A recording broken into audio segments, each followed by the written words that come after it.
அன்பர்களே, நாம் இன்றைக்கு வீடியோ தொகுப்பில் எதை பற்றி பார்க்க போகிறோம்னு சொன்னால், நம்முடைய குலதெய்வம் இல்லை அப்படின்னா நம்ம இஷ்டப்பட்டு பிரியப்பட்டு வணங்கக்கூடிய நம்முடைய இஷ்ட தெய்வத்தை நம்முடைய வீட்டு வாசலில் நிப்பாட்டக்கூடிய ஒரு அதிசக்தி வாய்ந்த மந்திரத்தை பற்றி தான் இந்த வீடியோ தொகுப்பில் நம்ம பார்க்க போகிறோம். வீடியோக்குள்ளே போகிறதுக்கு முன்னாடி நீங்கள் நம்முடைய காளி மாந்திரிகம் யூடியூப் சேனலை சப்ஸ்கிரைப் பண்ணல அப்படின்னா சப்ஸ்கிரைப் பண்ணிக்கோங்க. பொதுவாக இந்த மந்திரத்தை எதற்காக பயன்படுத்துவோம் அப்படின்னா, ஒரு இக்கட்டான சூழ்நிலைகளில் வர்றாங்க, செய்வினை ஏவல் இல்லை ஒரு துஷ்ட சக்திகளுடைய பாதிப்பு, இது மாதிரி ஏதாவது ஒரு இக்கட்டான சூழ்நிலைகள், ஒரு உயிர் போகக்கூடிய ஒரு இக்கட்டான சூழ்நிலைகள், இந்த மாதிரியான விஷயங்களால் பாதிக்கப்பட்டு யாரும் வர்றாங்க அப்படின்னா அவங்களுக்கு உடனடியாக ஒரு பாதுகாப்பு தேவை.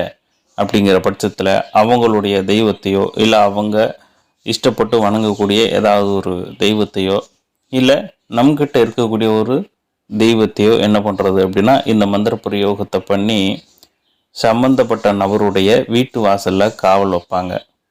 சரிங்களா? சம்மந்தப்பட்ட நபருடைய வீட்டு வாசலில் காவல் வைப்பாங்க. அப்போ எந்த விதமான துஷ்ட சக்தியும் துர்தெய்வதைகளும் பேய் விசாசுகளும் என்னாகும் அப்படின்னா, அந்த ஏவல் வந்ததோ ஏவல் சக்தியோ செய்வினையோ எதுவுமே அவங்க வீட்டுக்குள்ளே நுழையாது. சரிங்களா? இந்த மாதிரியான விஷயங்களை மாந்திரியர்கள் கற்றுக் கொடுக்க மாட்டாங்க. சரிங்களா? எல்லாரும் கற்றுக் கொடுக்க மாட்டாங்க. முதல்ல அதை தெரிஞ்சுக்கோங்க. ஏன்னா அவங்களுடைய வருமானம் பாதிக்கும் அப்படிங்கிறது தான் உண்மை. அது நானாக இருந்தாலும் அதான் உண்மை. சரிங்களா? சமீபத்தில் கூட ஒரு நபர் நம்மளை தொடர்பு கொண்டாங்க. அதாவது அடிக்கடி கருவண்டு என்னுடைய தலையை சுற்றுற மாதிரி இருக்குது.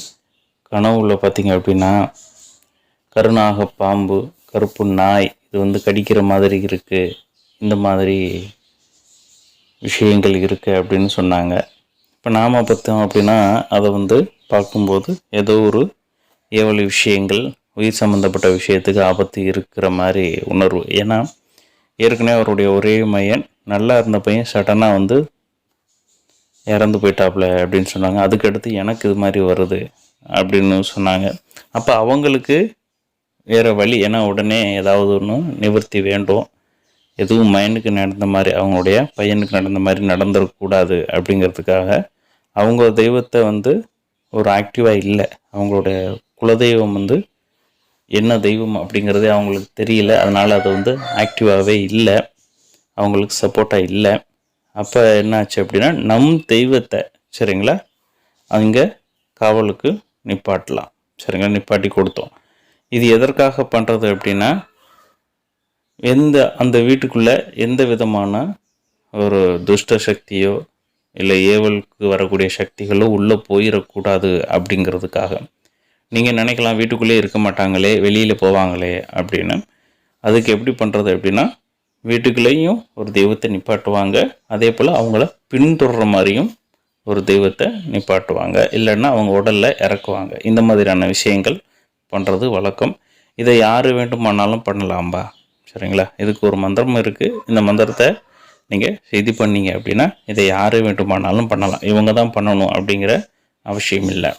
இந்த பிரயோக முறையை நீங்கள் செய்ய போகிறீங்க அப்படின்னா, அதாவது புதிதாக நீங்கள் செய்ய போகிறீங்க அப்படின்னா, உங்களுக்கு பரீட்சையான தெய்வத்து மேலே பிரயோகம் பண்ணுங்கள்.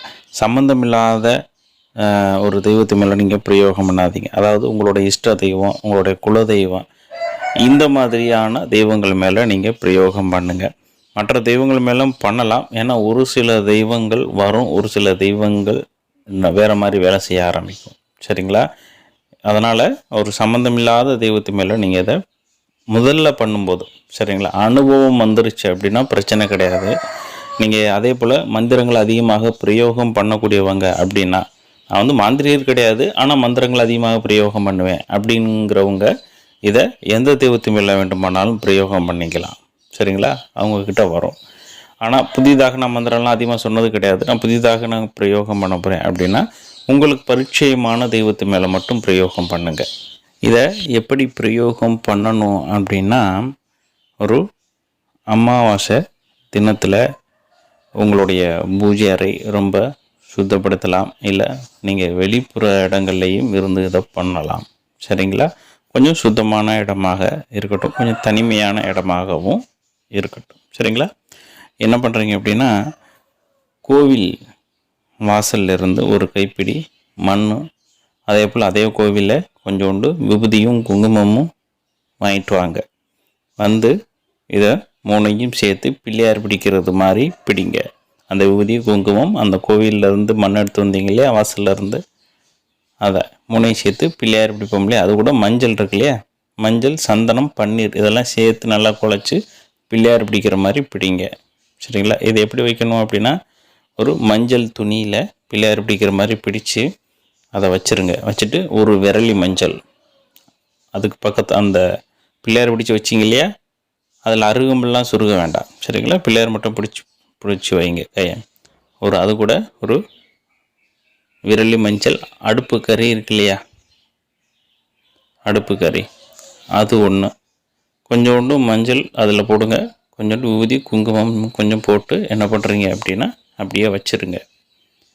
வச்சுட்டு நீங்கள் அழைக்கக்கூடிய தெய்வம், அசைவ பிரயோகம் பண்ணக்கூடிய தெய்வம் அப்படின்னா ஒரு கோழி ஒன்று பலியிட்டு அந்த உதிரத்தை ஒரு சின்ன கிண்ணத்தில் வச்சு அந்த பிள்ளையார் பிடிச்சோம்ல அதுக்கு முன்னாடி வச்சு வெத்தலை பாக்கு பூ பழம் தேங்காய் இதெல்லாம் வச்சு ஒரு பூஜை ஒன்று போடுங்க.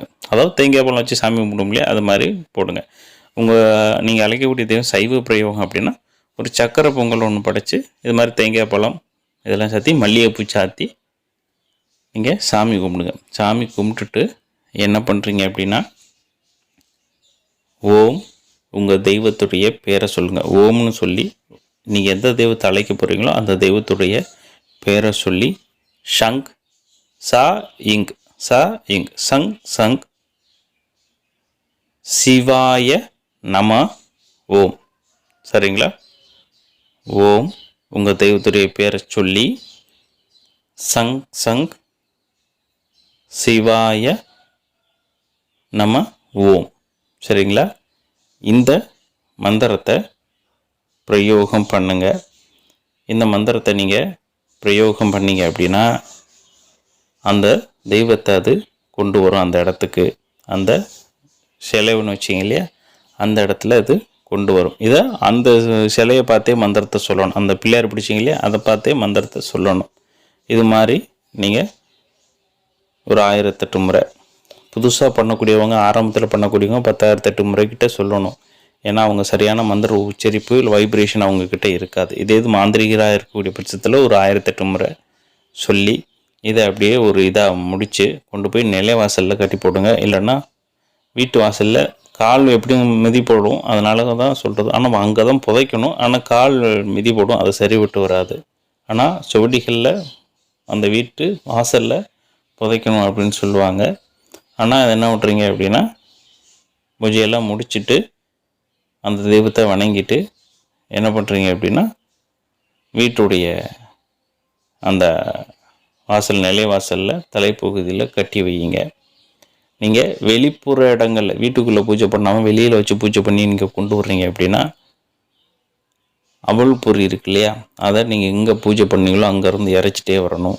இறைச்சிட்டே வந்து வாசல் வீட்டுக்குள்ளே கொண்டு வந்து அந்த முடிவுற இடம் வீட்டு வாசலுக்குள்ளே போட்டுருங்க அந்த அவல் பொரியை. சரிங்களா?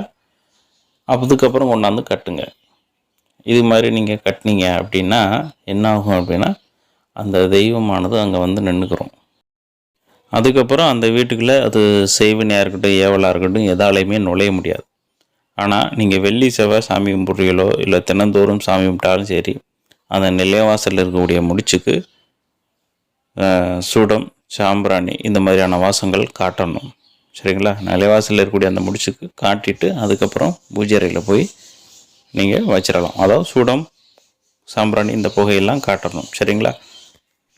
இந்த மாதிரி பார்த்திங்க அப்படின்னா ஒரு சில இடங்களில் நான் பேர் சொல்ல விரும்பலை, ஒரு சில இடங்கள்லாம் அவங்க தெய்வத்தை வந்து தொழிலுக்காகவோ இல்லை காவலுக்காகவோ போய் நிப்பாட்டுறதுக்கு வாடகை மாதிரிலாம் வாங்கிடுவாங்க. உண்மையிலே இருக்குது, அது அனுபவிச்சவங்களுக்கு தெரிஞ்சிருக்கும். சரிங்களா? அதாவது அவங்க தெய்வத்தை போய் அங்கே நிப்பாட்டுறதுக்கு சில பேர் என்ன பண்ணுங்க, வியாபாரத்துக்காக போய் நிப்பாட்ட வைப்பாங்க. சரிங்களா? அவங்க போய் தெய்வத்தை நிப்பாட்ட வைப்பாங்க. அவங்கக்கிட்ட இருக்கக்கூடிய ஒரு தெய்வத்தையோ ஏதோ ஒரு விஷயத்தை நிப்பாட்டுவாங்க. இதுக்கு மாதம் வருமானத்தில் அவங்களுக்கு வரக்கூடிய வருமானத்தில் இத்தனை பங்குன்னு சொல்லிட்டு வாங்கிக்கிடுவாங்க. இதை வந்து ஒரு வீட்டிலலாம் பிரயோகம் பண்ணோம் அப்படின்னா அவங்களுக்கும் காட்டும். ஒரு சில அவங்க வீட்டில் இந்த தெய்வாம்சம் கொண்டவங்க யார் இருந்தாங்கன்னா கனவுல ஒரு சில பேருக்கு உடனே காட்டும், ஒரு சில பேருக்கு கொஞ்சம் லேட் ஆகலாம். சரிங்களா? அது எப்போ வேணுமாலும் நடக்கலாம், சொல்ல முடியாது. கனவுலலாம் வந்து காட்டும். வீட்டு வாசலில் ஒரு பெண் தெய்வத்தை நம்ம வச்சோன்னா வீட்டு வாசலில் ஒரு பெண் இருக்கிற மாதிரியும் உட்காந்துருக்க மாதிரியோ இல்லை நின்றுக்கிட்டு நம்மளே பார்க்குற மாதிரியும், இல்லை ஒரு ஆண் தெய்வத்தை வச்சோம்னா ஒரு ஆண் தெய்வம் வந்து நின்றுக்கிட்டு நம்மளே பார்க்குற மாதிரி, இந்த மாதிரியெல்லாம் கனவுல வந்து காட்டும். இது வந்து பண்ணுறது பெரிய விஷயம் கிடையாது. ஆனால் சும்மா ஏனோ தானோன்னு பண்ணக்கூடாது. சரிங்களா? அவசியம் தேவை அப்படிங்கிற பட்சத்தில் தான் பண்ணணும். சும்மா சம்மந்தம் இல்லாமல் கூட்டியாந்து பண்ணக்கூடாது. அது பிரச்சனைகளை கொடுக்கும். சரிங்களா? நமக்கு வந்து இது அவசியம் தேவை, நம்ம பண்ணிக்கணும் அப்படிங்கிற பட்சத்தில் மட்டும்தான் பண்ணணும். சரிங்களா? இந்த வீடியோ பதிவு உங்களுக்கு பிடிச்சது அப்படின்னா நம்முடைய காளி மாந்திரிகம் யூடியூப் சேனலை மறக்காமல் சப்ஸ்கிரைப் பண்ணுங்கள். இந்த வீடியோ பதிவை முடிஞ்ச வரைக்கும் உங்களுடைய நண்பர்களுக்கும் ஷேர் பண்ணுங்கள். ஏன்னா இது மாதிரி பிரச்சனைகளில் இருக்கக்கூடியவங்களுக்கு அது உபயோகமாக இருக்கும். நன்றி, வணக்கம்.